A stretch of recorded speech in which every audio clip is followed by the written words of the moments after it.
Kinabukasan, nagising si Jacob na wala na si Charmaine sa kanyang tabi. "Babe! Babe!"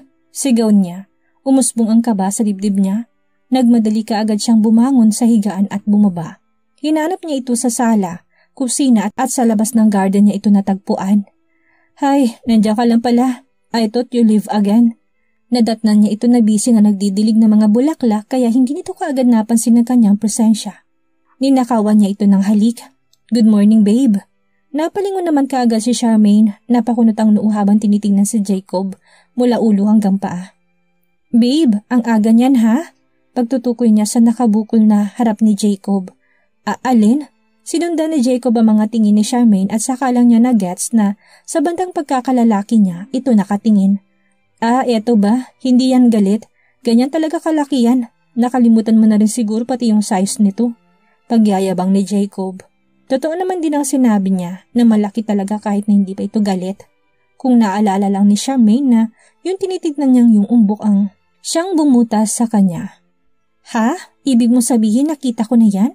Namumulang mukha ng dalaga. Pilyo tuloy na diniin ni Jacob ang nasabing umbok sa likuran ng dalaga. "Higit pa ron, babe." Mapang-akit niyang bulong na kulang na lang ay dilaan ng tenga ng kasintahan.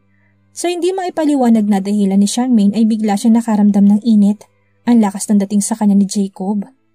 Aminin man niya o hindi ay curious siya kung gaano pa ito kalaki. Ikaw at ako? May nangyari na sa atin?" "Yes, babe. I am the lucky man who took your virginity and I am very proud of that." Okay. Bigla siyang napaisip. Marahil ay mahal na mahal niya nga ito dati kasi dito niya pala binigay ang pinakaiingat-ingatan niyang pagkababae. Samantala, tuwing napapansin ni Jacob na nag-iisip ang kasintahan ay kaagad na niyang iniiba ang topic. Iniiwasan niya talagang may maalala ito. "Nga pala babe, kumain ka na ba? Anong gusto mong kainin?" "Naku, kumain na ako. Ang tagal mo kasing magising eh." "Ha? Ganun ba? Ano palang yung kinain mo?" "Nagluto lang ako ng adobo." Biglang nagutom si Jacob sa narinig. Muli niyang naalala ang lasa ng adobong niluluto ni Charmaine noon. Ang lasang matagal na niyang gustong matikman ulit. "Wow, adobo? Gusto ko yan." "Yun ang uulamin ko ngayon." Bigla namang napakagat sa daliri si Charmaine. Naku, sorry babe, ubos na kasi. Napasarap kasi yung kain namin nila Manang eh. Kung makakapag-antay ka, ipagluluto na lang kita." "Hindi na babe, wag na't baka mapagod ka pa. Okay lang ako. Next time na lang." Kunwaring umiti si Jacob. Umasa kasi siyang sabay silang mag-aalmusal. Gaya ng dati nilang ginagawa kaso siya naman din itong may kasalanan kung bakit hindi sila nagkasabay. Tanghali kasi siyang nagising. "Pasensya na talaga. Okay lang talaga babe, no worries." Ang totoo, disappointed talaga si Jacob dahil para sa kanya'y priceless ang adobo ni Charmaine. Kaya naman niya ang mag-order noon ngayon kaso nawalan na rin siya ng ganang kumain. At dahil walang pasok si Jacob ngayon ay nag-isip siya ng mga bagay na maaaring paglibangan pa nila ni Charmaine sa mansyon. Niyaya niya itong manood ng movie, ngunit tinanggihan siya nito. Sinubukan niya rin itong lumabas para mag-shopping, ngunit tumanggi ulit ito. At nangyayaan niya itong maligo sa swimming pool ay sa wakas, napapayag niya rin ito. "Babe, saglit lang ha, magpapalit lang ako ng pangligo." Paalam nito sa kanya habang nagmamadaling umakyat sa hagdan. At habang nasa itaas ang nobya ay nagpahanda si Jacob ng isang romantic lunch para sa kanilang dalawa. Naguto siya sa mga bagong hair niyang kasambahay na huwag ipahalata kay Charmaine ang binabalak nilang surprise. Ang alam lang kasi ni Charmaine ay maliligo lamang sila. Samantala, biglang napanganga si Jacob habang pababa ng hagdan ang nobya. Nakasuot lang kasi ito ng two-piece red swimsuit kung saan muli na naman niyang nasilayan ang nakakaakit na katawan ng kasintahan. She's hot and alluring. No wonder na patay rin si Rafael dito. Bigla siyang napaisip kung may nangyari na rin kaya sa mga ito. Bagay na nagpalungkot kay Jacob. Ang sabi kasi sa kanya ni Charmaine noon ay nagmamahalan silang dalawa ni Rafael kaya hindi malabo na may nangyari na nga sa dalawa. Isa pa ay nabalitaan din niya dati na sa iisang bubong lang din itong nakatira. Sa isang taon ding magkasamang mga ito ay malamang sa malamang ay may nangyari na nga. Babe! Hindi na malaya ni Jacob na kanina pa pala ito sa kanya harapan. Oh babe, I'm sorry. Hindi kita napansin, pagdadahilan niya. Well, actually, totoo naman yun. Hindi niya ito napansin dahil kung ano-anong iniisip niya. Totoo? Akala ko pa naman kaya ka natutulala ay dahil sa nakita mo kung nakasuot ng ganito. Yun pala ay malalim lang ang iniisip mo. Sa isip naman ni Charmaine ay baka ibang babae ang nai-imagine ni Jacob. Gaya nga nasabi nito, ilang buwan din siyang nakatulog. Malamang ay nakakita na rin si Jacob ng ibang babae na masigit sa kanya. Siguro nag-cheat siya habang tulog ako. Siguro maraming babae ang maaligid sa kanya, isa na doon ay pinatulan niya. Baka napipilitan lang siyang alagaan ako ngayon dahil naawa lang siya sa akin. Sa isip naman ni Charmaine. Ang ending, walk out ang drama ni Charmaine. Babe, mali yung iniisip mo. Wala akong ibang iniisip. Totoo nga na natulala ako sa suot mo. Sinundan ni Jacob si Charmaine. Charmaine is acting like a jealous and spoiled girlfriend to Jacob.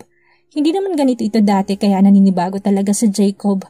Nang makarating sila sa pool, ay pilit pa rin inaamo ni Jacob ang dalaga. Babe, ano ba? Bakit ba? Hindi kita maintindihan. Wala naman akong ginagawa. Can you please tell me what the problem is? Wala naman kasi talagang ginawa si Jacob para magtampo ito. Ha?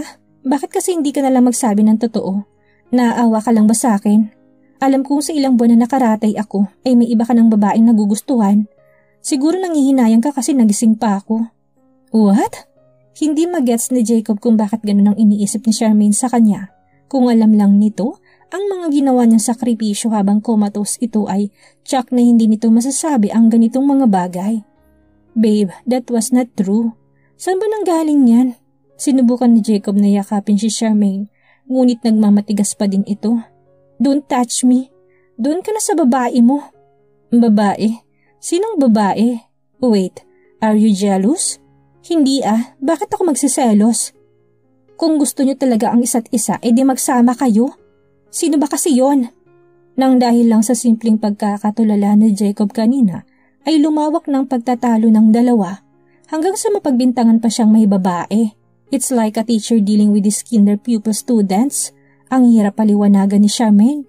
Hindi naman ito ganoon dati. Marahil ay epekto yun ng mga sinaksak na gamot dati kaya naging baribot na mag-isip. But Jacob is Jacob. Pasasaan pa't naging bilyonaryo siya kung hindi niya kayang i-handle ang ganitong sitwasyon. Babe, isipin mo lang ang gusto mong isipin pero wala talaga akong babae. Maniwala ka man o sa hindi, ikaw lang talagang laman ng puso ko. Jacob grabbed her waist. Sige na, ikaw na lang ang maligo. Hindi na muna kita sasamahan. Kasi mainit pa yung ulo mo sa akin eh. Ayokong nag-aaway tayo. Papasok muna ako sa loob pero sana pagkatapos mo dyan ay okay na tayo. Bulong niya sa tenga ng kasintahan gamit ang sinserong boses. Mabilis siyang bumitaw mula sa pagkakayakap niya sa bewang nito at pagkaraan ay tumalikod. O bakit ka aalis? Guilty ka no? Sige, iwan mo ko dito. Napahinto tuloy bigla si Jacob. Diyos ko, ano bang nangyayari sa kanya? Kulang na lang ay sabunutan na ni Jacob ang sarili. Muli siyang humarap. Babe, I'm not guilty. I just don't like arguments. Please. Yun naman pala bakit ka aalis? Napabuga na lang ng hangin si Jacob. So, do you want me to stay? Of course. Maliligo tayo kamo hindi ba? Okay, I will stay. Ilang sandali pa'y sa wakas napangiti na rin si Charmaine. O ano pang hinihintay natin? Maligo na tayo. Maghubad ka na. Panay naman ang lingon ni Jacob habang hinintay ang mga kakuntsabang kasambahay. Sanay niya kasi mga ito na patugtugin ng romantic music ngunit wala pa rin. Ang plano kasi pagkatugtog ng music ay saka papasok ang mga kasambahay, dalang mga pagkain at bulaklak at balloons. Oy babe, ayaw mo ha? Sige, ako maghuhubad. Mabilis na lumuhod si Charmaine sa harapan niya at mabilis na hinilang short ni Jacob pababa para hubarin. Nagulat naman si Jacob sa ginawa ng nobya. Hindi siya komportable sa posisyon nila. Nakaluhod si Charmaine at nakatingala sa kanya kung ano-ano tuloy ang pumapasok sa isip niya. Habang nasa ganun silang posisyon ay nakita na lang niyang kanyang sariling hinahaplos ang buhok ng dalaga. Mula sa buhok ay bumaba ang kanyang mga palad sa mukha nito. Babe, may naaalala ka ba sa ganitong pwesto? Malokong tanong niya sa nakaluhod na nobya. Wala pero parang pamilyar. Gusto mo, mamaya ipapaalala ko sa'yo. Kung titingnan mo sila mula sa bandang likuran ay isipin mo may ginagawa silang kababalaghan. Hala, Diyos ko po! Bigla namang napayuko ang katulong matapos silang madatnan sa ganong eksena. Basta na lamang tuloy nitong naiplay ang music at saka nagmamadaling umalis. Dahan-dahan namang napatayo si Charmaine nang marinig ang intro ng nasabing kanta. Agad siyang kinilig dahil may pasurpresa itong si Jacob pala sa kanya. Hinubad ng tuluyan ni Jacob ang nakababa niyang short at tanging brief na lang ang naiwan. Nagawa niya yun nang hindi naalis ang titig kay Charmaine. Hinuli ni Jacob ang isang kamay ni Charmaine at pinatong yun sa ibabaw ng puso niya. Tinignan niya ito ng mata sa mata at buong puso na sinabayan ng chorus ng kanta. Sa hindi niya malamang dahilan ay biglang napaluha si Charmaine. Ramdam na ramdam niya kasi na totoo si Jacob sa kinakanta niya. Wala man siyang maalala ay tanda pa rin yun ng puso niya. Hindi kasi nakakalimot ang puso, lalo na tunay silang ang nagmamahalan. Bigla tuloy niyang niyakap si Jacob. Anime sumasayaw na sila sa saliw ng kanta habang magkayakap. At sa bisig ng isa't isa ay nakaramdam sila pareho ng kapanatagan. Babe, ikaw lang ang babaeng pakakamahalin ko hanggang sa huli kong hininga. Mahal na mahal kita. Jacob, kahit na wala akong maalala, nararamdaman ko dito sa puso ko na tanging ikaw lang ang tinitibok nito. Salamat sa pagmamahal mo, Jacob. I'm sorry sa mga nasabi ko kanina. You're always forgiven, babe. At sa tinagal-tagal ng pagkakawalay nila ay muling naglapat ang mga labi nila. Ipinikit ni Charmaine ang kanyang mga mata at ninamnam ang halik ni Jacob. Sa loob ng sarili niya ay pamilyar itong nararamdaman niya ngayon. Ang init at sarap ng mga labi ni Jacob na pilit nagpapaalala sa kanya kung gaano siya nito kamahal. Nalasahan pa ni Charmaine ang luha ni Jacob. Oo, umiiyak ito habang hinahalikan siya. That was tears of joy. Finally ay nakabalik na si Charmaine sa kanya. Habang buhay niya itong ipagpapasalamat sa Diyos, eka nga, walang imposible sa taong nagmamahal. Habol hininga silang pareho matapos magbitaw sa halikan. Nandito na kasi ang mga inihanda ni Jacob na sorpresa sa kanya. For you, babe. Thank you, babe. Grabe ka pala magpakilig. Simula pa lang yan. Ala, I love you na talaga. Mas mahal kita, Charmaine. Mahal na mahal. God knows. O sige, naniniwala na ako. Tara, kain na tayo. Jacob's point of view. Sakto't nagyaya ng kumain si Charmaine. Hindi pa kasi ako tapos sa mga pasabog ko. Maybe I am abusing her because her memory was not okay pero kahit pangit mang pakinggan, ay sasamantalahin ko na talagang pagkakataong ito. Mabilis ko na kasing nakuha yung loob niya at tutuloy-tuloyin ko na. Kakatapos lang namin ngayon sa main course at inaantay na lang namin iserve ang dessert. Charmaine, alam ko magugustuhan mo yung dessert na pinahanda ko ngayon dahil favorite mo to. Embento ko lang din naman ito pero ito kasing ice cream na ito ang gagawin kong kasangkapan para maisakatuparan ng aking plano. Wow! Vanilla ice cream! Wika niya pa matapos ilagay sa table namin ang 2 pinggan ng ice cream. Yes, nakapinggan ito dahil sa plating. Go, eat it. Just be careful. Nakangiti kong sabi sa kanya. Alam kong hindi naman ako ang taong unang nakaisip ng pa-surprise na ito, pero dahil biglaan nga ay may amnesia naman siya, ito na lang ang ginawa ko. Parang batang naibilang kanyang gusto niyang nilantakan ng nasabing vanilla ice cream. At first, kinakabahan pa nga ako dahil baka malunok niya ito, pero nang makita ko napahawak siya sa kanyang panga ay doon na ako napagtantong, nakagat na nga niyang singsing. Babe, ano to? Niluwa niyang singsing at pinakatitigan. Hindi naman ako kumibo, hinintay ko muna kung magigets niya to. OMG, don't tell me that you are proposing. Yes, babe. Kinuha ko sa palad niyang hawak niyang engagement ring. At saka ako lumuhod sa kanyang harapan. Having somewhere to go is home, and having someone to love is family. But having it both is a blessing. Babe, hayaan mo pasiyahin kita buong buhay mo. Hayaan mo patunayan ko sa'yo na ikaw lang talagang babaeng minamahal ko. Ang babaeng dadalhin ko sa altar at gusto ko makasama habang buhay. Charmaine Domingo, will you marry me? I said it with all my heart. Ang mga mata niya'y nakatitig sa akin at tila nangungusap kung ano bang dapat niyang isagot. Mukhang nagdadalawang isip pa siya ngayon kung oo ba siya o hindi. Medyo nangangawit na rin ako sa aking pwesto ngunit wala pa rin ako nakukuhang sagot. Nagumpisa na tuloy akong kabahan. Maya-maya pa ay sa wakas at nagsalita na rin siya. Jacob, kapag umuo ako ngayon, kailan tayo magpapakasal? Bakit niya kaya naitanong yun? Kapag umuo ka ngayon babe, magiging engaged na tayo. Yung kasal ipapaubaya ko na sa'yo. Kung saan at kailan pero sana wag naman masyadong matagalan. Ganun ba? O di yes nang sagot ko. Eto talagang gusto ko marinig. Ang matatamis niyang oo. Sinuot ko na sa kanya pala singsingan ng hawak kong gold ring at mabilis siyang niyakap. Thank you babe, you have no idea how happy I am now. Alam kong pangalawang beses ko na itong ginawa sa'yo pero sa pangalawang pagkakataon ay mas lalo akong sumaya. Tinaas niyang kanyang kamay at saka siya tumingala. Nag-reflect pa nga sa mga mata niya ang kinang ng maliliit na diamonds na sa pagkakatanda ko ay nasa 50 piraso yun. Ang ganda! Manghang sabi niya. Ngayon ko lang ulit nasilayan ng ganong kagandang ngiti niya. It's like a star in the galaxy. You are now soon to be Mrs. Cuevas. Lahat ng meron ako ngayon ay malapit na rin maging sayo, babe. All I want is to be happy at hindi ang mga material na bagay na yan. Sana lang talaga'y bumalik na rin ang memorya ko bago tayo ikasal. Yun ang bagay na hindi gustong mangyari ni Jacob. Tsaka kasi magkakaproblema siya kapag nagkataon. Para tuloy siyang nagsisisi kung bakit pinaubaya pa niya kay Charmaine kung anong magiging date ng kanilang kasal. Oo nga babe, tama ka. Sana talaga bumalik na yun before we get married. Pagkukunwari ni Jacob. Pero deep inside ay ayaw na talaga niyang gumaling itong si Charmaine. Pero kahit na hindi na yun bumalik, ayos lang sa akin. May tiwala naman ako dito. Sabay turo niya sa kanyang dibdib kung saan nakapwesto ang kanyang puso.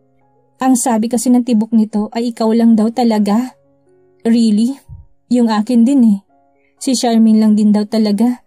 Again, they kissed. As in laplapan talaga. Hindi kasi nagpatalo si Charmaine sa pagiging agresibo ni Jacob sa paghalik sa kanya.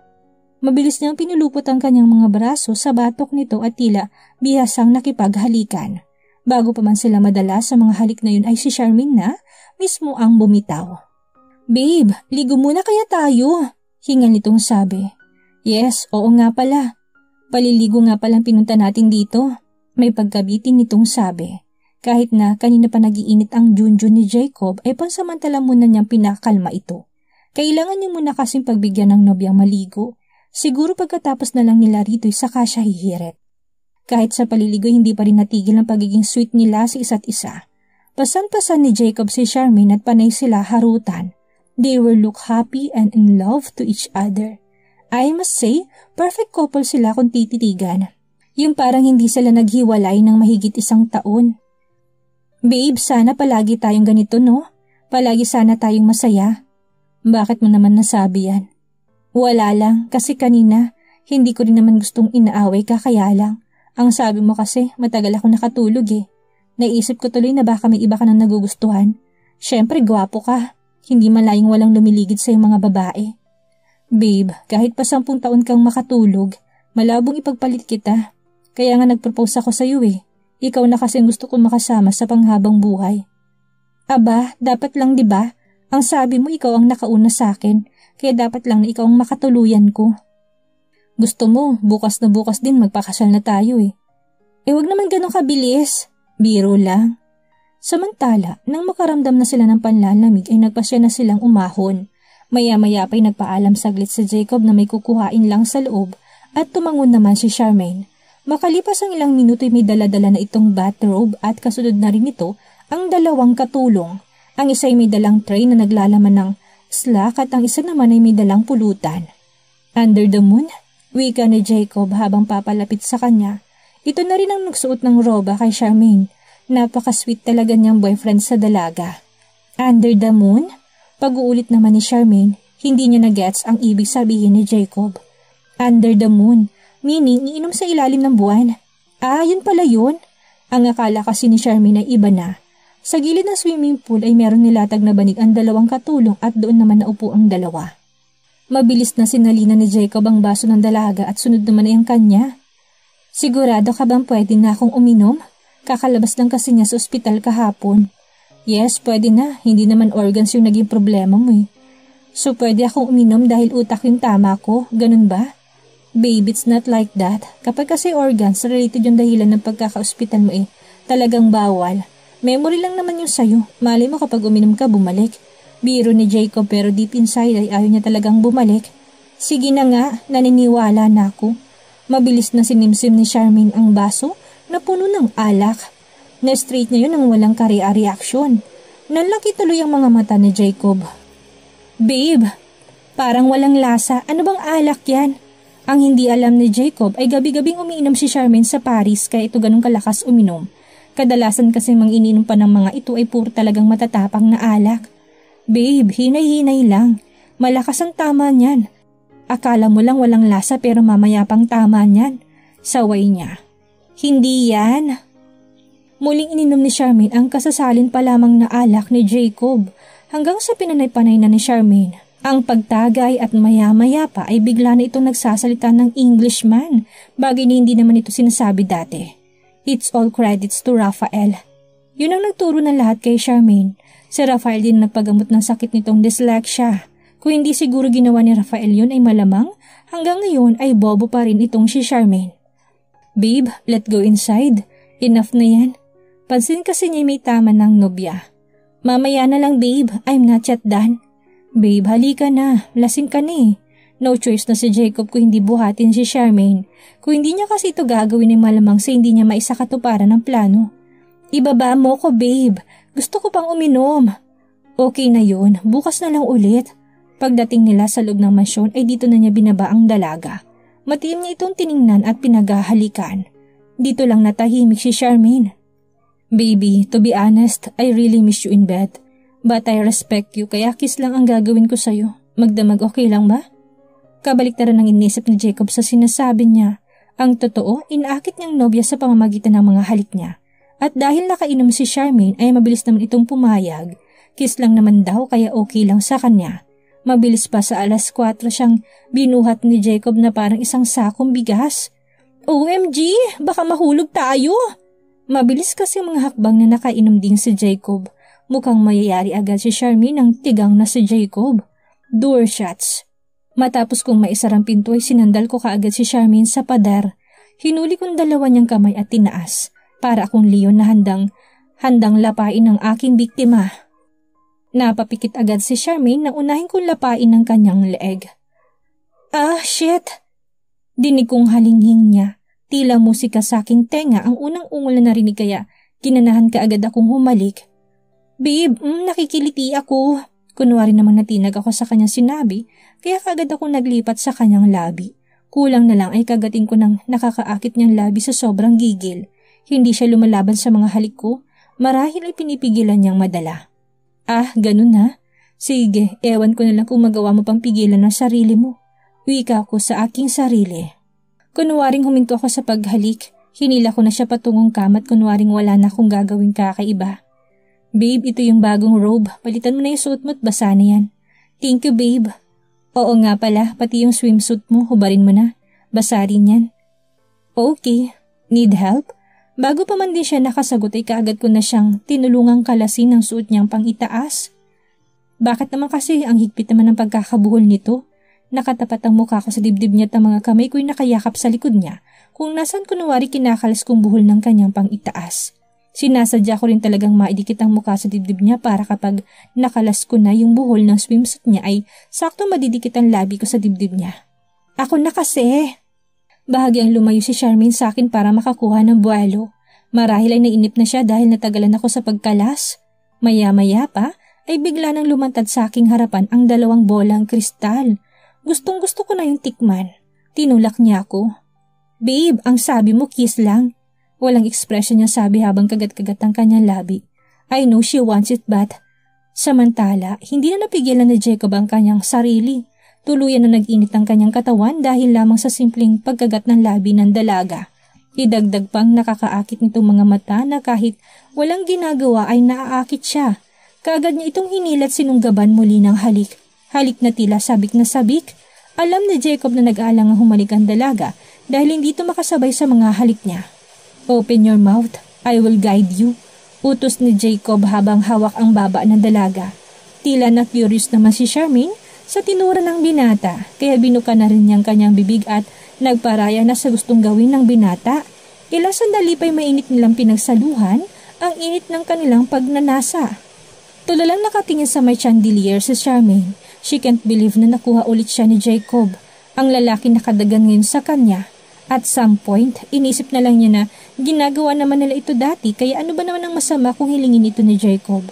Nasasarapan naman din siya at masaya siya dahil napaligayan niya ang nobyo. Ilang sandali pa ay narinig na ni Charmaine ang mahinang paghilik ni Jacob.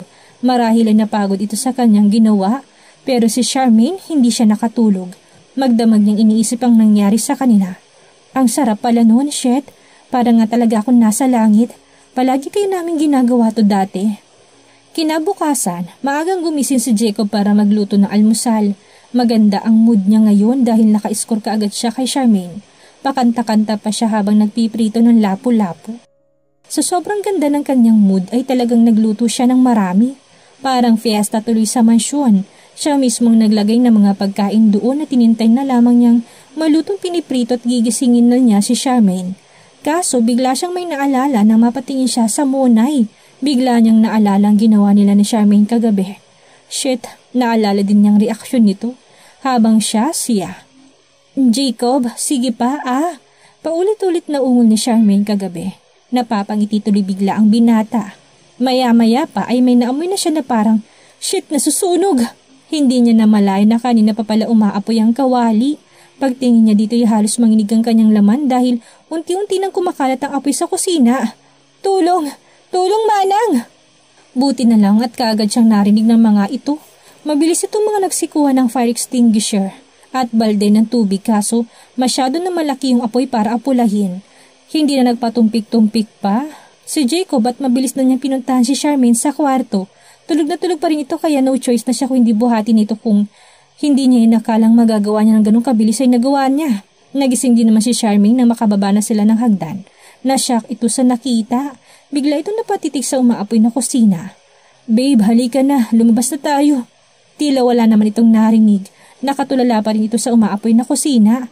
Bigla namang kinabahan si Jacob. Baka kasi biglang bumalik ang alaala nito sa nakita. Ang sabi kasi ng pulis ay nag-aapoy din daw ang sasakyan bago ito sumabog. Babe, halika na. Delikado. Persahan na niyang hinila ang nobya palabas ng mansyon at matapos silang makalabas ay bigla na silang nakarinig ng pagsabog. Ano kayang mangyayari matapos matunghayan ni Charmaine ang nasusunog na kusina? Dahil kaya dito muling manumbalik ang nawala niyang alaala? Ano ang gagawin ni Jacob sakaling mangyari ang kinatatakutan niya? Yan ang ating aalamin sa susunod nating kabanata.